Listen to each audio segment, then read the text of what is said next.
un acte, comme il peut y en avoir ou s'en commettre tant dans une journée. Et un acte quelconque, il me vient à l'idée d'en parler, de le spécifier, de le sortir euh, de, sa, de son anonymat, de son côté un peu répétitif, un peu sans valeur. Et je ne sais pas si cet acte qui consiste à sortir un objet du quotidien, à le sortir de son contexte et à le déclarer objet singulier et en faire une sorte d'œuvre, une sorte de totem, une sorte de figure euh, euh, symbolique, en faire l'objet d'une symbolique profonde, alors qu'en fait, il était, il était un objet fonctionnel et il s'intégrait dans un contexte, faisait partie d'un ensemble de choses. Il n'avait pas plus de valeur que le reste des autres objets. Mais par un effet de volonté propre, arbitraire sûrement, parce que dans cette affaire-là, on ne peut pas échapper à l'arbitraire. Un acte, j'y ai pensé alors que j'étais en train de laver un petit balai, une petite balayette que j'utilise depuis longtemps déjà, sûrement plus de 10 ans. Cette balayette, je l'ai utilisée, lavée, relavée, toujours de la même manière. Je la rendais propre aussi, je puis dire, je la rendais acceptable,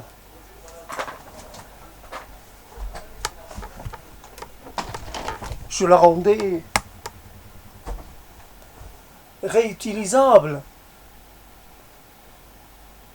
dans une sorte de cycle infini. Elle se charge de poils, elle se charge de cheveux, elle se charge de choses, de débris. Je la relave et de nouveau, elle est prête pour se recharger et ainsi de suite. Mais ce qui m'a en fait penser à parler de cette chose, euh, c'est que j'étais dans une situation où j'étais pris par mon acte rituel et j'étais dedans. Et le reste du monde n'existait pas. J'étais à l'acte que je faisais. Et je peux extrapoler, je suis les actes que je fais. Je ne suis ni plus ni moins que cela. Je suis inscrit dans une série d'actes que j'accomplis. Et pour moi, c'est ça,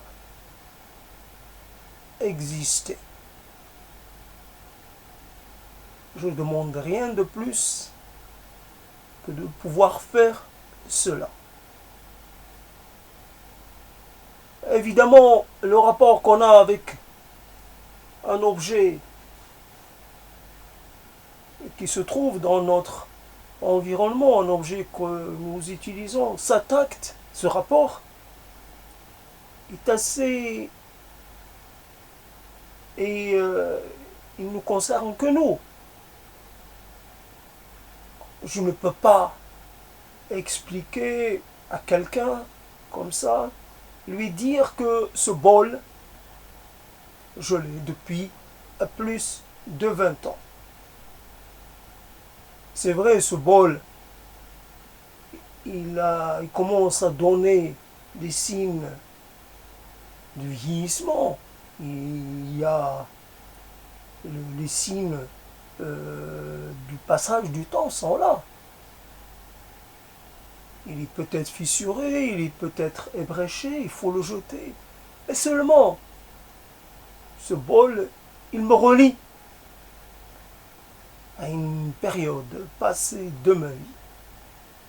Je l'ai depuis plus de 20 ans. Je ne l'ai pas cassé durant toute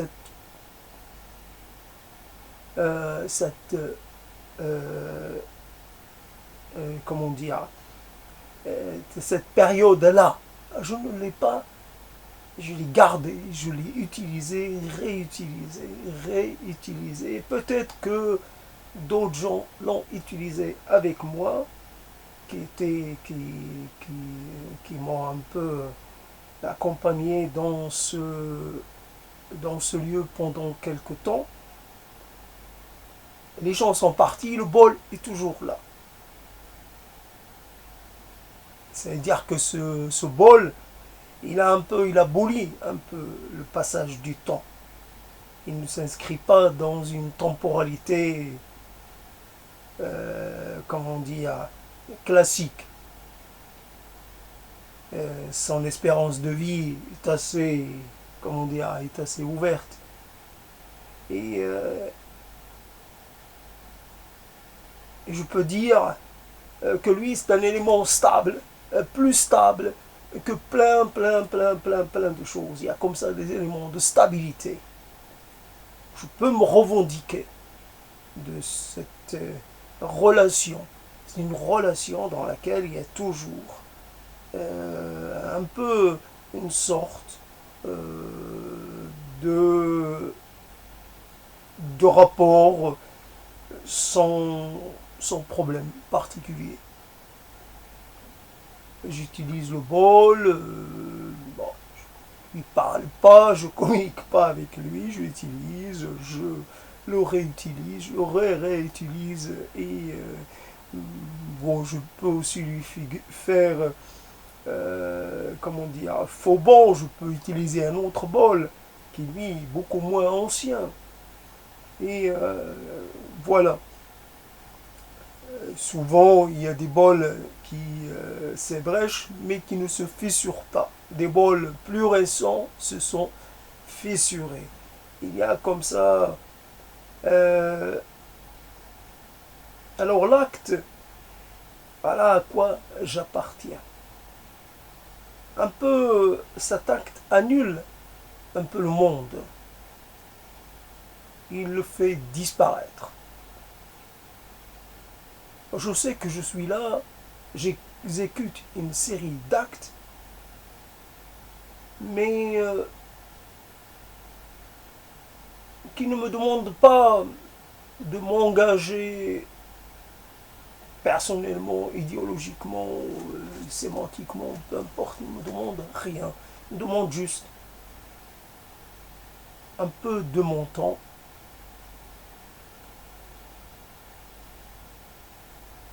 Un acte, quand je le commence, je suis assuré de pouvoir le finir. Le déroulement de l'acte, je le connais. Il n'y a pas de mauvaise surprise, il n'y a pas de rébellion, il n'y a pas de retournement de l'objet qui est le sujet de mon acte. Il ne se passe rien que je ne puis anticiper et corriger. Je commence, le rituel est toujours le même. Si je lave une chose et que je commence par le dessus, évidemment, je vais commencer par le dessus et après je vais attaquer le dessous. évidemment, je commence et je ne peux pas dire que je fais cela avec plaisir. Je fais cela avec une certaine, un peu, voire de l'obligation. Mais je ne pense pas, je vitupère pas, je ne crie pas, je ne proteste pas, je fais cette chose-là. Je sais que je peux ne pas la faire, mais je serais mieux. Je préfère les choses qui en donnent un aspect de un aspect de propreté, un aspect de comme un retour à une sorte de d'état d'état non premier état. Si cela était possible, s'il suffisait de se laver pour pouvoir un peu retrouver son état de départ, je suis propre de l'intérieur comme je pourrais l'être de l'extérieur comme je pourrais l'être de l'intérieur. Je suis lavé de tout ce que j'ai accroché durant toute ma vie. J'ai accroché comme ceci ou cela. Je suis lavé.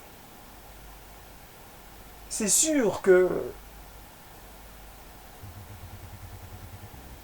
je ne pourrais pas être le balai que je lave et je relave.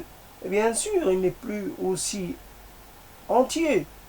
Il y a des signes du vieillissement, bien entendu. Mais une fois lavé, il n'y a plus trace de la poussière qui s'est accrochée à lui. Malgré tout, il brille. Il est propre. Je le sais qu'il est propre. Voilà. C'est comme si on peut espérer. C'est vrai que l'eau fait cet effet-là. Quelquefois, sous l'effet de l'eau, on a l'impression d'une certaine renaissance. Quand vous passez par le bain, un peu comme dans les bains à la vapeur, là vous ressentez une certaine, comment dire, après ce passage-là, vous êtes comme apaisé, une certaine forme de renaissance. Quelque part, l'acte qui n'est un acte. Voilà, je disais qu'un acte, quelqu'un qui verra ce ballet ne pourra jamais imaginer le nombre de fois où je me suis consacré, pendant lesquelles je me suis consacré à ce ballet, le temps que je lui ai accordé. Le rapport que j'ai avec lui, je sais qu'il est comme ça, et je sais aussi la couleur qu'il a, l'aspect qu'il a et sa couleur. Je le connais personnellement. C'est une connaissance sûre, il n'y a pas d'erreur, je ne peux pas le confondre avec un autre.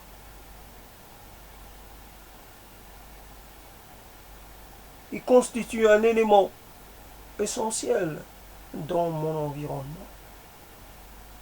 Si je venais à disparaître, cet élément ne dira rien à la personne qui viendra vider mon logis. Alors, tant qu'à faire, nous sommes peut-être les actes que nous faisons à l'instant où nous les faisons. Faire comme si cet acte était l'acte le plus important au monde. Voilà ce que je voulais dire. Le bruit du monde, je fais semblant de plus l'entendre. Je l'occulte.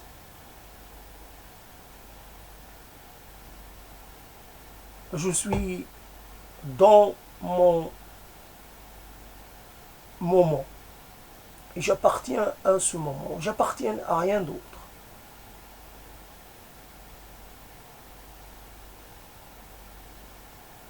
Il y a comme une forme de situation hors le monde. Cette situation, cette sensation est nécessaire parce que le monde est ce qu'il est. Le monde est difficile, complexe, compliqué, ingrat. Le monde est versatile, le monde est ceci et cela.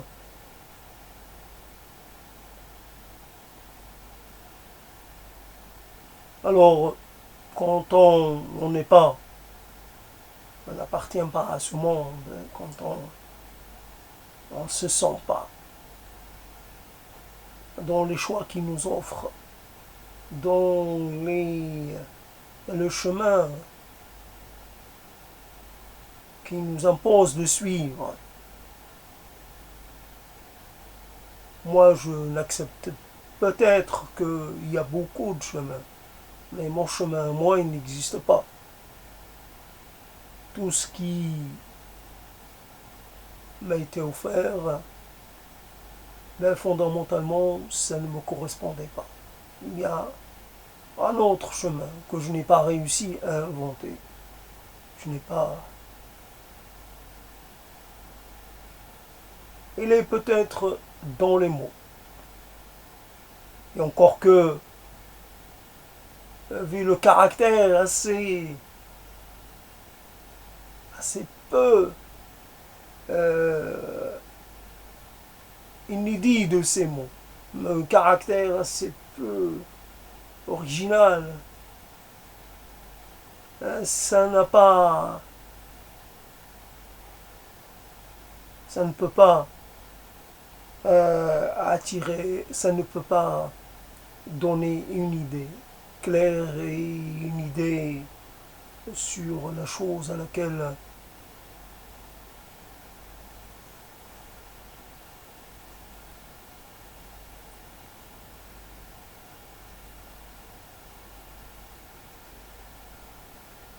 le monde existe et on en a la preuve, mais quelquefois on se demande où il est passé. C'est vrai, on peut se poser la question. Alors, il y a un mot un peu trop lourd, déréalisation. Il peut y avoir un autre mot, sentiment, non pas déréalité. Oui, il y a une sorte des réalités. Ceux qui se sont absentés, peut-être qu'ils n'existent plus. Ils ne sont, je n'ai plus de nouvelles d'eux. Apparemment, logiquement, ça voudrait dire qu'ils n'existent plus. Qu'ils ne sont plus sur la même ligne temporello-spatiale. Quelque part, ils ne sont pas dans le même monde que moi. Peut-être qu'ils sont encore entités physiques. Peut-être qu'ils ne sont plus que des... Peu importe leur état. En tout cas, ils n'existent plus. Peut y avoir cette sensation, cette impression. Et ainsi, quand on considère les autres comme inexistants, on peut ne pas se sentir vexés ou touchés parce qu'ils font œuvre d'indifférence ou d'ignorance. Peut-être qu'il y a plusieurs réalités. S'il peut y avoir une réalité, tout ce qui est de plus trivial, il peut y avoir des réalités. Une autre, comme quand on discute avec quelqu'un, et quelquefois, comme quand on parle, même maintenant, on peut aussi quelquefois avoir la possibilité, surtout quand les mots que nous disons ne sont pas les mots qui nous interprètent le mieux. Je dis ce mot parce que, à défaut d'un mieux, parce que j'ai pas trop le choix. Mais en fait, j'aurais préféré un autre. J'aurais préféré une autre forme d'expression, quelque chose de mieux amené, de mieux construit, de mieux finalisé. Mais là, ça, c'est comme ça que ça sort. Donc, on est en train de, on est dans un monde, on est dans une sorte d'instant, et puis on est un peu hors de l'instant.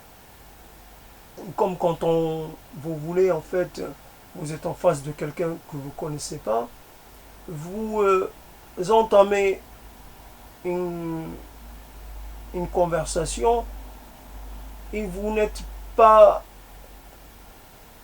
capable de la finir. Vous devez l'interrompre à chaque fois pour essayer de vous adapter à l'autre qui est en face de vous. À chaque fois, vous testez une sorte de fil de discussion, une sorte de thème. Et puis, vous voyez que le thème ne prend pas, vous changez. Et pourtant, il y a des thèmes que vous continuez même quand vous les abandonnez, vous continuez de les... Vous avez dit un mot, mais une phrase, mais... Et c'était tout ce qu'il vous était possible de dire. Parce que le contexte ne permettait pas plus. Il y avait comme une sorte de quelque chose qui ne devait pas exister. Vous abusez un peu du laps du temps qui vous est accordé. Mais vous savez qu'à un moment, il vous faudra prendre la décision d'interrompre, de vous arrêter. Voilà, quelquefois, il peut y avoir plusieurs processus. Un peu processus premier, processus deuxième, et peut-être un troisième processus un peu moins affirmé que le second, évidemment moins affirmé aussi que le premier. Et voilà donc plusieurs. Et donc quand on est en face du monde, on peut être totalement, on peut donner l'impression d'être dans le monde, être tout ce qui est de plus présent par la capacité que nous avons à répondre aux différentes stimulations, aux différentes situations, à y répondre de la façon la plus complète possible. Et pourtant, on est à côté. On est à côté.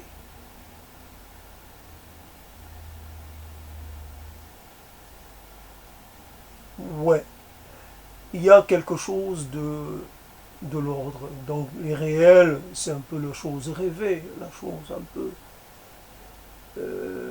envisagée de façon pas très, un peu, de façon un peu éthérée, un peu. Et c'est très, très léger, c'est léger. Euh,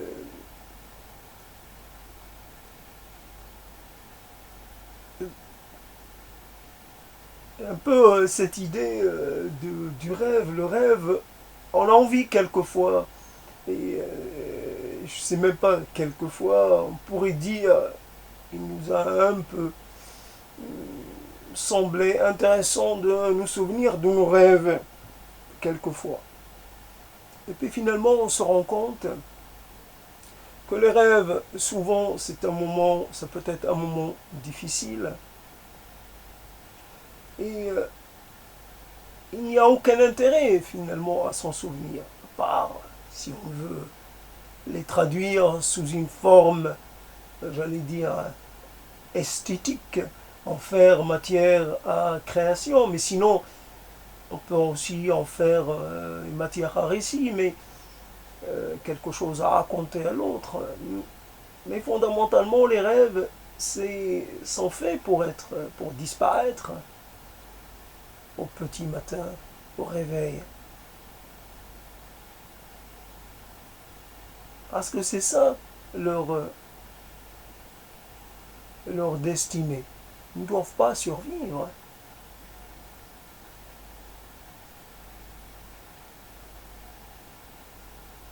Un rêve. Surtout, c'est la chose qui doit vous laisser une petite impression. C'est là l'intérêt. Cette petite impression qui va peut-être vous rester sur la langue pendant... Il y a quelque chose. Comme, je sais pas, ça arrive jamais, quelqu'un qui pourrait dire, bien, je sens une présence. Je sens une présence. On le sait. On n'a pas envie de savoir. On n'a pas envie de savoir. Comme pour cette histoire de bactéries, d'acariens et tout ça, on sait que ça vit avec nous, sur nous, etc. Mais on n'a pas envie de les voir.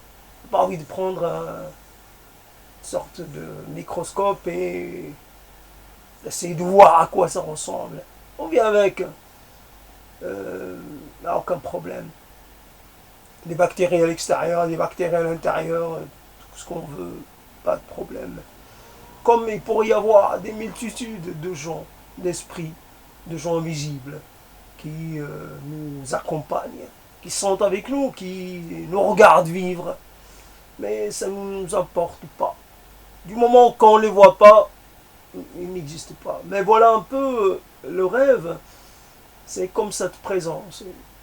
Ah, j'ai jamais ressenti la présence. Il est possible d'aucune personne avec moi. Il est possible que les rêves, ça persiste. Il est possible que ça persiste pas. Et comme une sorte de fragrance, un peu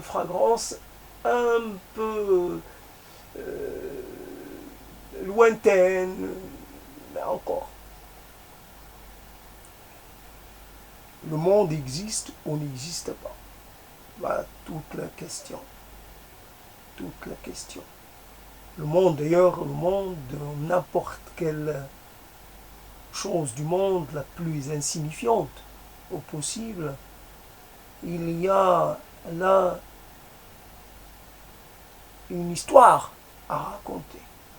Il y a là les réalités du monde à dire. Il y a là la représentation des différentes sections du monde. Il peut y avoir le mélange de matière, il peut y avoir l'histoire de la Terre même. Il peut y avoir le déplacement le voyage à travers l'espace, mais aussi le voyage à travers le temps. Il peut y avoir le rappel des lois fondamentales de l'existence. Il peut y avoir toutes sortes de choses ainsi. Mais cette chose-là, nous pouvons aussi la trouver dans un grain de poussière. Un grain de poussière. La chose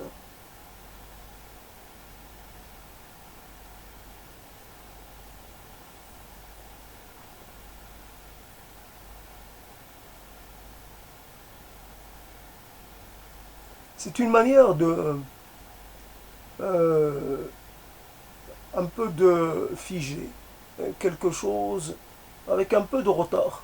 Figer quelque chose dans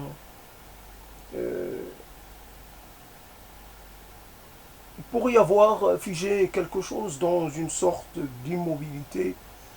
Euh, euh, L'expression d'un instant, essayer de la conserver. Alors que normalement, là aussi, comme pour les rêves, c'est fait pour passer. Il y a tellement de choses qui sont là que de passage, qu'on ne doit pas faire vouloir à tout, qu'on ne doit pas essayer de conserver. D'ailleurs, quand les choses passent, elles laissent la place à d'autres choses. Il y a toujours un processus de remplacement. Ou s'il n'est pas à ce niveau-là, il n'y a pas de loi, on ne peut pas dire comme cette chose un peu basique, les choses ne disparaissent pas, elles se transforment. Bon. Il ne peut pas y avoir de loi comme ça qui voudrait nous faire penser qu'il n'y a que deux possibilités d'existence à la matière, ou que la matière ne puisse pas, que ceci ou que cela. Il faut être ouvert dans cet aspect des choses. Il n'y a pas le plein, il n'y a pas le vide. Il peut y avoir du vide dans le plein, d'ailleurs il y a toujours du vide dans le plein, il peut toujours y avoir du plein dans le vide, il peut y avoir... Et là, c'est là le problème.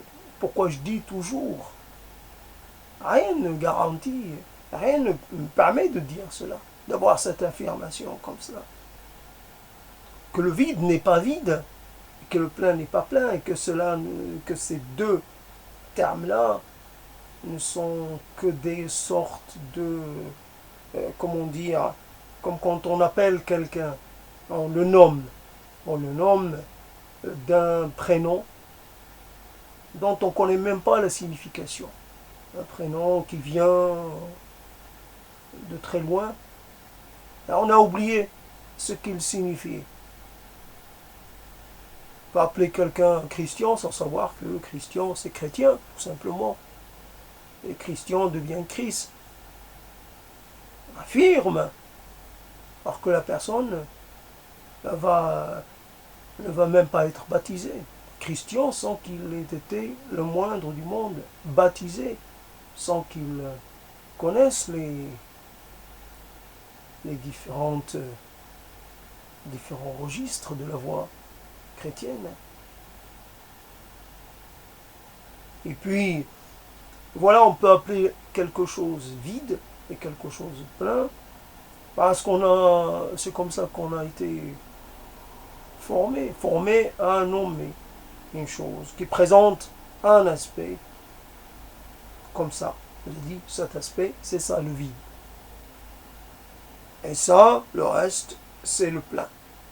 Entre les deux, il n'y a pas de tierce possibilité. Voilà la question. Donc le monde, la réalité du monde,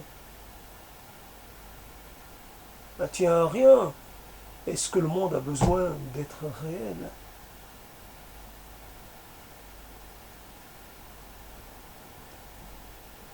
C'est une manière, manière de tenter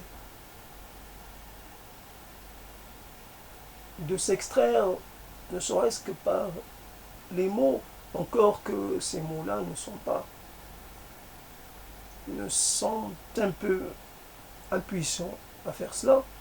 En tout cas, à exister hors de la loi du monde. Un peu comme si je suis dans une sorte d'extranéité de la sensation. Se maintenir pour éviter le coup et la violence du monde. J'ignore ces choses-là. Je ne veux pas les connaître, je ne veux pas les savoir. Cette ignorance-là me protège. C'est un savoir dont je me passe volontiers. Une ignorance salutaire. Je ne veux pas savoir.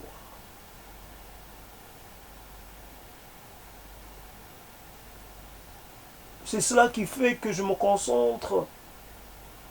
Mais quelquefois, malgré tout, je me sens relié au monde. Au monde, combien d'actes sont faits répéter. Mais je ne veux pas rentrer dans cet aspect des choses. Je ne veux pas me relier à pas relier aux autres. Je veux rester seul dans cette histoire-là. En tout cas, voilà, donc j'ai fait un peu une manière de reprendre un peu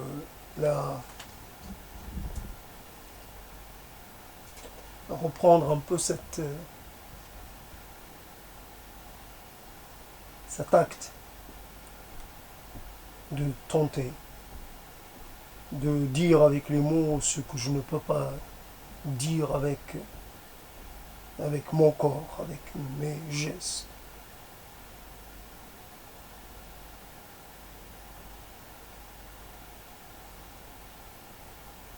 C'est vrai que je n'arrive pas à réinventer le monde.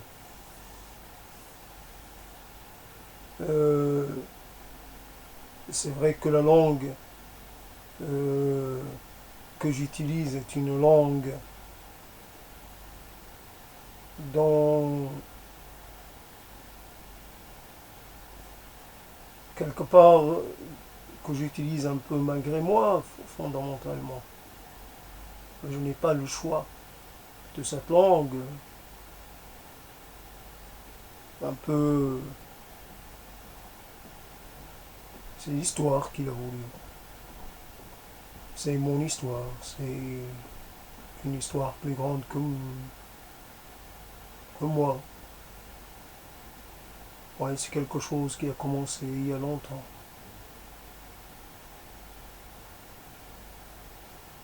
Aussi que je dis mes choses avec cette langue.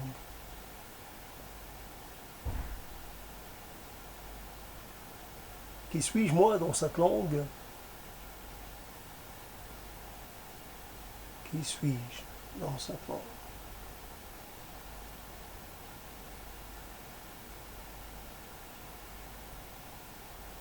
Cette langue qui ne m'a pas permis de me révéler. Cette langue qui ne m'a pas permis de me connecter avec le monde. Pourtant, je l'ai parlé et reparlé. Et souvent, elle n'a fait que révéler ou qu'accentuer ma singularité et ma différence. Jusqu'au point où je me provoquais une sorte d'ostracisme. J'ai été ostracié par les mots que je disais, de par ma langue. Voilà, un peu victime de mes coups de mots, victime de ma violence et de mon emportement et de mon enflammation, de mon exubérance, de ma foi dans les mots, dans le fait que j'ai usé et abusé du langage dans toutes ces catégories. Je me rappelle à une époque très très très très lointaine où j'ai pour la première fois eu l'occasion d'utiliser le terme d'abject. Abject. Et vraiment, je pense, je l'ai dit à quelqu'un qui ne l'a pas accepté. C'était à propos de quelqu'un et la personne a trouvé que c'était un usage qui convenait pas. Oui, pour moi c'était un être. Alors, pourquoi abject? Parce que ça résume une série de choses.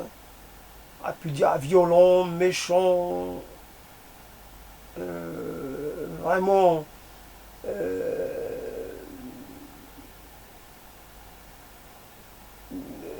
pas fréquentable, macho, puis dire abject parce que ça résumé. L'abject, c'est la personne infréquentable de façon totale et définitive. Voilà l'abjection. Et c'est vrai qu'il y a beaucoup de gens qui sont abjects. Seulement, oui, malfaisant. À l'époque, malfaisant, ça aurait pu être malfaisant, mais j'avais pas ce mot à l'époque. Mais abject, moi j'étais aussi content de pouvoir l'utiliser dans un contexte, c'est-à-dire un compte correctement. Voilà. Ça a été dans une conversation, donc j'ai. La personne, elle ne pas dit est-ce que tu sais ce que ça veut dire exactement le mot abject? Pas demandé. Donc elle a présumé que je connaissais la signification exacte. Et que moi, en utilisant ce terme, je faisais acte, non pas d'abjection, mais je faisais acte de. Je me trompais. Je commettais un impair et quelque part je portais préjudice à la personne. En fait, le terme abject est un terme un peu pour tenir à distance, pas pour éloigner, pour se prémunir. Souvent, les choses les plus dangereuses et les plus néfastes à moyen et à long terme ne sont pas les choses qui se passent dans un temps ramassé. C'est les choses qui sont un peu dans la durée. Il est évident que si on met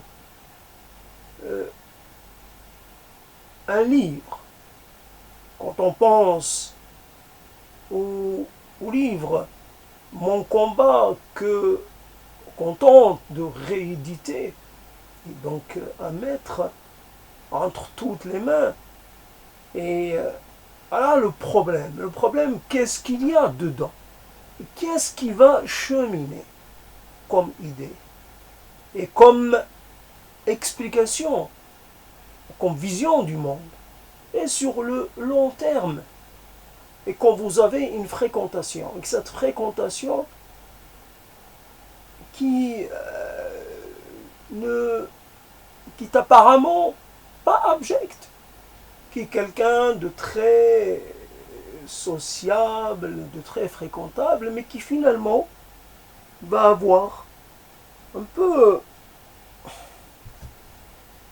comme cette personne qui se mettait devant la télé, mais ça remonte aux années 80, il faut mettre ça, et qui essayait de dénombrer les noms à consonance juive, un peu, parce que je ne voyais pas très bien quel était l'intérêt, et pourtant je n'ai pas protesté. Et cet accompagnement passif, cette personne a continué de me mettre mal à l'aise et ça me met toujours mal à l'aise. Comment je n'ai pas pu protester? Évidemment, je ne sais pas, il y a toujours un problème par rapport à cette question. Quand je vois des gens, tout ce qui est de plus allure, très, comment dire, des gens qui ne semblent pas refléter une quelconque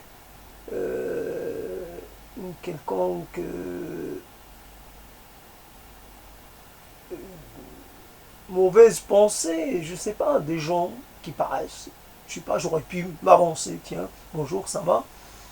Alors, qu'est-ce que tu es en train de lire? Qu'est-ce que tu es en train de feuilleter? Ça a l'air sympa. Tu connais cet auteur? J'aurais pu très bien aller vers cette personne et lui parler, et cette personne, certainement, m'aurait répondu de la même manière, m'aurait été enchanté.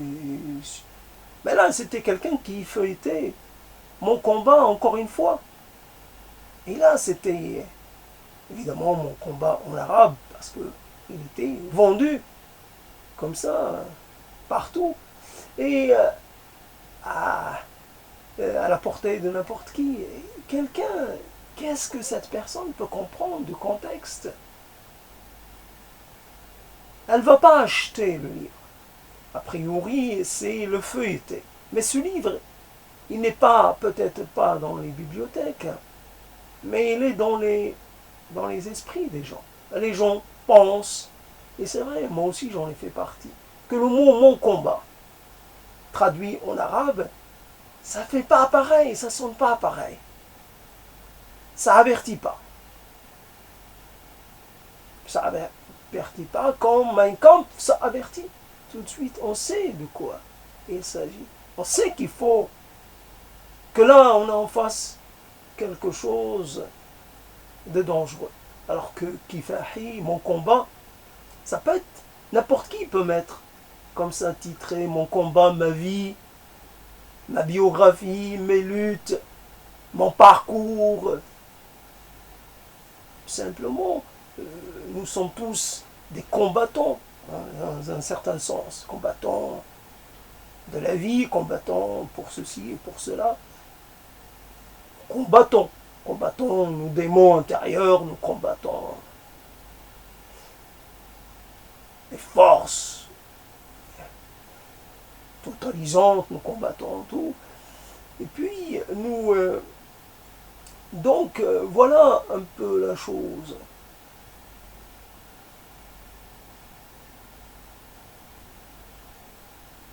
Cet être était abject. Dans cet exercice qu'il faisait, c'était un être abject. Or, je n'ai jamais relié ces deux-là. Pour moi, ça m'a mis mal à l'aise, mais je ne suis pas allé plus loin. Je ne comprends pas. Je ne comprends toujours pas d'ailleurs quel est l'intérêt de faire cela. À l'époque, aujourd'hui, Quand on voit, la chose s'est inversée, quand on voit quelqu'un qui est issu d'Afrique du Nord et qui se retrouve enseignant en France, donc il a changé son nom, et d'autres se chargent de dire attention, cette personne est un étranger qui a changé son nom, et voici son nom véritable. On appelle un peu la discrimination, et j'imagine que ces gens-là seraient prêts à dénoncer si jamais il y a un régime hostile aux gens d'Afrique du Nord, ces gens-là seraient prêts à dénoncer. Et voilà, à lancer une sorte de nuit de cristal spéciale Afrique originaire Afrique du Nord.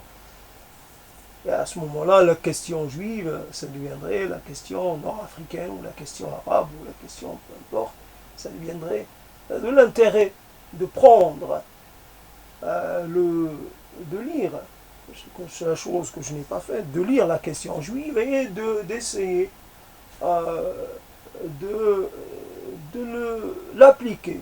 Un peu à une époque, ça pouvait passer, on pouvait l'appliquer. Aujourd'hui, les choses sont un peu moins tranchées. En tout cas, c'est ce qui me paraît.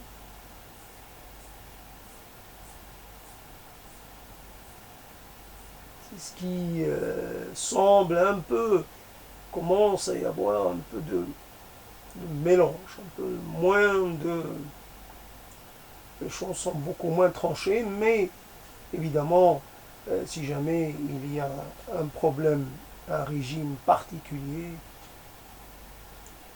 et particulièrement hostile, il est clair que ce régime-là, il chargera de défaire tout ce qui a été plus ou moins construit comme rapprochement et comme mélange entre les gens.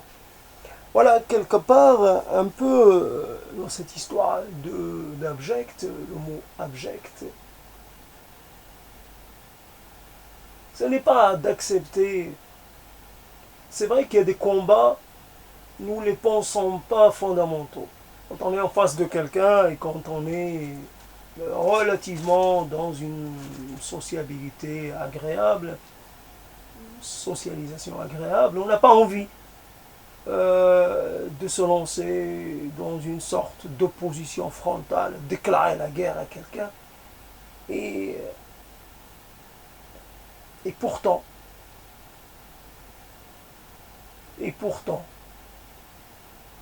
il y a des tas de gens qui, au moins, s'ils savaient de quoi ils parlent, clairement, si les gens savaient de quoi ils parlaient, à la rigueur, mais beaucoup de gens, ils sont admiratifs, ou ils propagent des idéologies ou des visions qui pourraient les toucher eux aussi. Attention à ce qu'on pourrait souhaiter aux autres, ça peut vous arriver à vous aussi.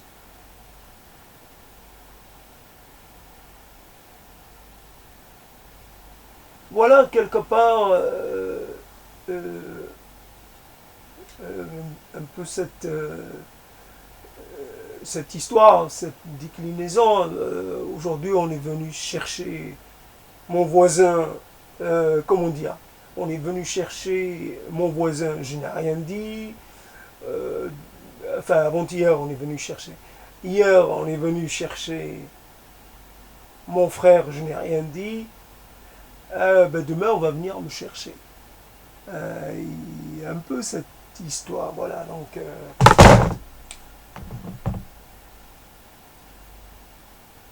il nous reste comme ça des regrets. Parce qu'on on a été un peu trop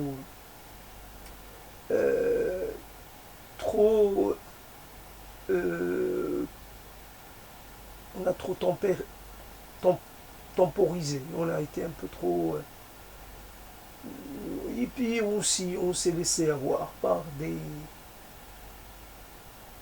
je sais pas, derrière une sorte du bien bienveillance, de façon, derrière une sorte de complicité, comme ça, apparente, il y a une altérité que rien ne peut faire disparaître. Cette altérité est quelque chose de fondamental, inaltérable. Il n'y a rien que cela. L'altérité avant toute chose. En congé à faire, moi, un objet, je sais que cet objet, finalement, ça dépend. Il peut y avoir, je peux pas dire que cet objet est totalement neutre. Il est possible, j'en sais rien, il y a des objets, si jamais je vieillis, si jamais j'ai la chance de vieillir, il va falloir que j'adopte mon environnement à mes capacités déclinantes. Donc il peut y avoir des objets qui n'ont pas constitué de menace ou de danger pendant des décennies, qui finalement se révèlent, peuvent devenir dangereux parce que ont tendance à chuter, à perdre l'équilibre, etc. Donc, il faut que je fasse attention. Un objet, je sais qu'il est autre. D'abord, je le définis comme un objet. Bon, d'accord. Mais, en attendant, je sais le rapport que je peux avoir avec lui. Je sais l'usage que je peux en faire. Et cela s'arrête là. Ouais, je peux utiliser cette balayette, je peux utiliser comment dire, je peux utiliser pas le bâton, mais je peux utiliser pour me gratter le dos, je peux utiliser ça. Je peux, bien sûr, dire, subvertir l'objet, utiliser, mais c'est quelque chose d'assez rare et exceptionnel pour que j'en parle pas. Mais autrement, un être humain, c'est la variabilité. C'est des moments c'est des moments dont il faut se méfier. Je n'en sais rien comment cela se passe. Mais souvent, une promesse. La promesse ne vaut que pour celui qui croit. Voilà un peu, on revient vers cette basification, cette simplification des choses. Oui, on croit en la déclaration de l'autre, en ses gestes, en ceci, en cela. Et on est prêt à faire des tas de concessions, à l'accompagner. Bon, finalement, on se rend compte que la personne qu'on a côtoyée, comme ça arrive à ces gens qui se sont fréquentés, je n'en sais rien, ça peut arriver à un vieux couple, et puis d'un coup, l'un des deux dit à l'autre, et en fait, toute ma vie, je me serais ennuyé avec toi. Voilà, bah, résumer les choses. Toute ma vie, j'aurais regretté d'avoir été avec toi. Quelques phrases pour un peu annihiler, pour annuler toute une éternité de vie, de souvenirs. On se rend compte comme ça que la personne qu'on a côtoyée, à laquelle on a cru, finalement elle révèle son altérité de façon qu'on a du mal à estimer. C'est une altérité forte et impériale. Voilà. Pas de... Il n'y a pas de doute à avoir là-dessus. C'est vraiment un autre qui est en face de moi. Mais cet autre avait toujours été là. Mais à un moment, j'ai été frappé de cécité. Là, il nous arrive d'être un peu... de manquer de clairvoyance, de vigilance. Alors j'arrête là. Parce qu'il faut arrêter un moment.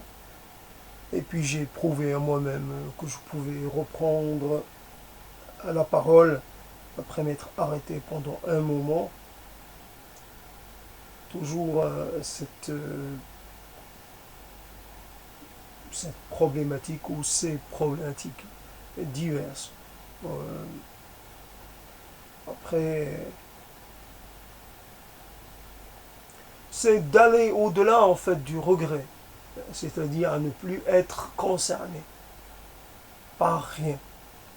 Il n'y a plus de regrets qui tiennent, il n'y a plus de sentiments qui tiennent, il n'y a plus d'intérêt pour ces choses-là. Il faut être là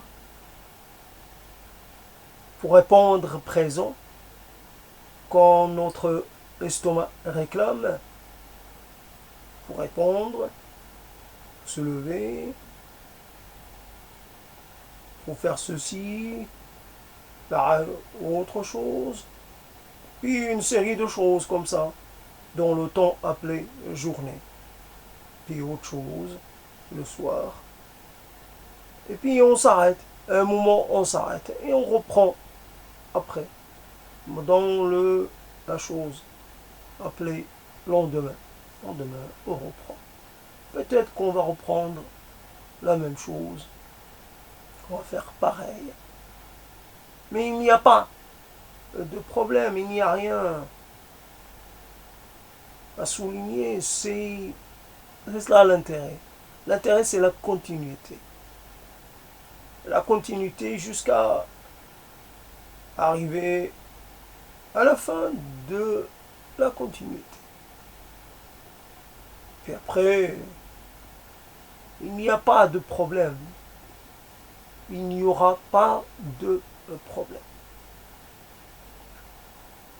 Évidemment, il me reste un peu de ces choses-là, peut-être un écho de ce que j'ai entendu hier, en parlant des gens qui ont cette maladie appelée narcolepsie. Et évidemment, peut-être qu'ils ne sont pas nombreux, mais ils existent. Imaginons que j'ai été atteint par quelque chose de très fort. Je suis malade, mais pas au point de ne pas pouvoir faire un certain nombre de choses. Imaginons. Je n'aurais pas pu parler et pas être. J'aurais peut-être commencé à parler, puis je me serais arrêté, pris par l'envie de dormir. Quand on n'a pas la maîtrise de son corps. Voilà, pas nécessaire d'avoir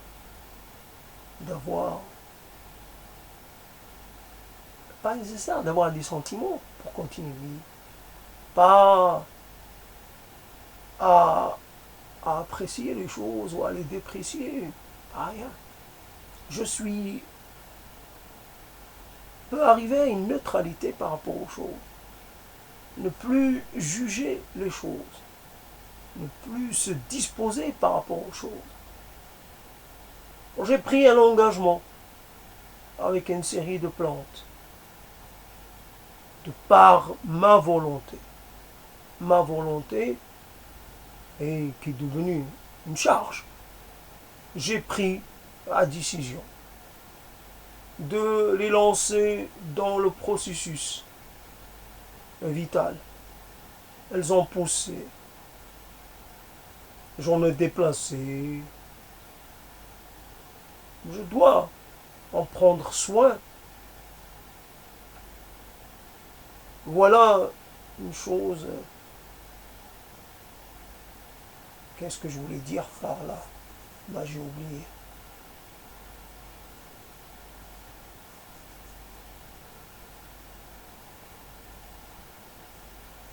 J'ai oublié, je me suis perdu dans cette...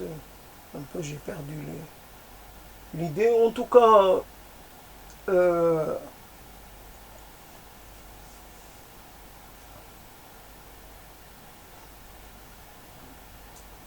c'est vrai que ça donne rapidement, on a la preuve d'une- de, du rôle qu'on peut avoir, un rôle de vie ou de mort. Simplement, on peut oublier ou retarder un arrosage et puis ça y est, la plante, elle semble dans un état pitoyable. On a pitié d'elle. Et ça m'est arrivé, je me suis précipité et j'ai souhaité que ces plantes-là vivent. C'est vrai que je ne leur accorde pas des conditions de développement les meilleures, sans serrées, sans manque de lumière certaine, etc. Le manque de terre et tout cela.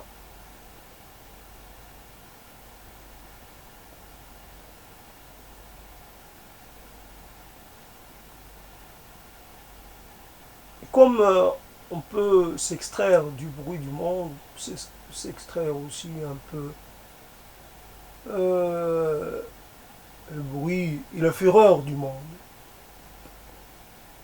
pas concerné. Pas concerné, de moins en moins concerné, si j'ai encore un peu de concernitude dans cette histoire, mais de moins en moins impliqué, de moins en moins, j'entends de moins en moins. Ça passe, ça ne peut que passer. Peu importe la chose et peu importe son impact immédiat, peu importe, ça ne peut que passer. Moi je passe.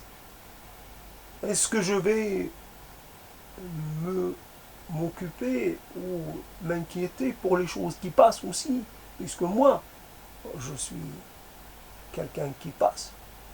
Et moi, je suis plus sur le point de passer pour de vrai que plein d'autres, que la majorité des gens. Alors,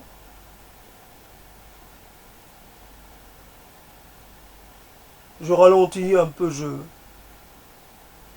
j'empêche un peu le monde d'arriver jusqu'à moi. Et puis j'attends. J'attends sans attendre, sans être pressé. Je suis ni pressé, ni... Je n'ai pas, je n'ai pas peur. Je ne hâte pas les choses. Pour moi, c'est équivalent. Pour moi, il y a... Je ne suis... Je ne sais pas. Je n'en sais rien. C'est pas moi qui fais les choses, c'est moi qui parle, c'est pas moi qui... C'est un peu une personne et moi qui agis, c'est une autre et moi qui... Je ne sais pas. Je suis plein de choses, je suis pluriel, je suis multiple. Et puis, toutes les voix qui parlent, tous les appels qui retentissent.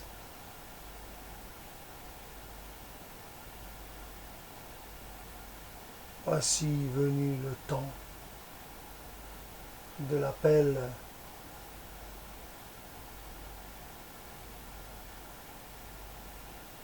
C'est vrai, dans un environnement sonore où finalement il n'y a pas l'appel à la prière, hein, ça change beaucoup. Il y a quelquefois le son. des cloches, mais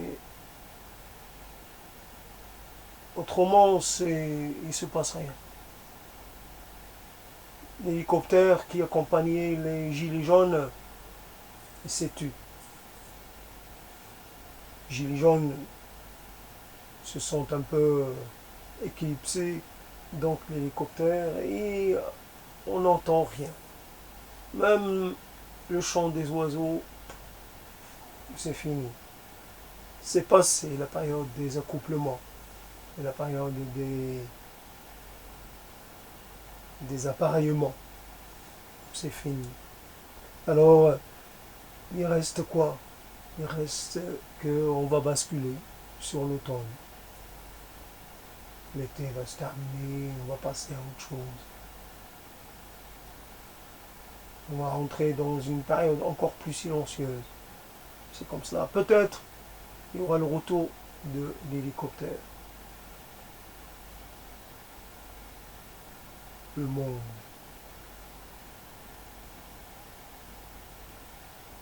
L'acte. Soit un actant. Un acteur.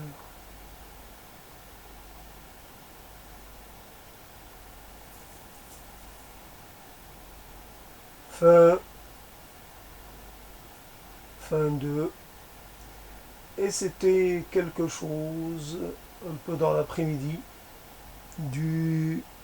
au milieu de l'après-midi du 8 août. Et voici, c'est fini pour ce moment.